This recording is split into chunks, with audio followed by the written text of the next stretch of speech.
Today I wanna talk about the dark side of self-improvement, not because it's bad, but because there's a point where improving yourself stops improving your life and it starts making it worse. Most people get into self-improvement because they want a better life, and that makes sense, but somewhere along the way, the goal quietly flips. Instead of using self-improvement to improve your life becomes the self-improvement project. Every day turns into something to fix, another flaw to eliminate, and at some point you realize you're not really living anymore, you're just upgrading.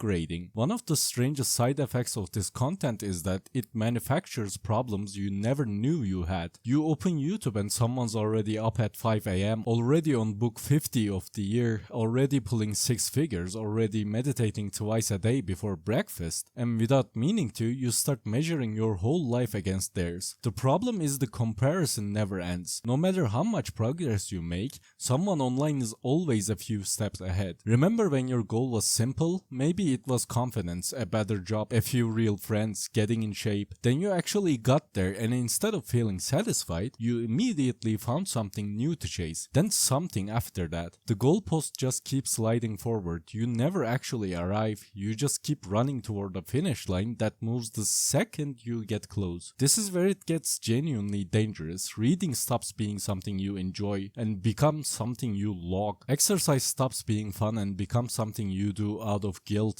Curiosity gets replaced by the fear of falling behind. Even your hobbies start to feel like work. Here's the uncomfortable part. A lot of self-improvement content only works if you stay a little dissatisfied. The moment you're actually happy and content, you stop clicking. Stop buying, stop consuming. So the whole system is quietly built to keep you feeling like you're not quite there yet, because that's what keeps you coming back. And this applies to me as well as a YouTuber. The happiest people I know aren't the ones constantly optimizing themselves, they're just living. They exercise, but they also eat the pizza. They work hard, but they also waste an afternoon doing nothing. They have goals, but they don't need every second of the day to be productive. They're improving their lives, not turning their lives into a permanent improvement project. Self-improvement is a tool, not a lifestyle. The goal was never to become a perfect person. You can never do that. It was to become a happier one. And if your self-improvement journey is making you miserable, maybe it's time to stop improving for a moment and just start living.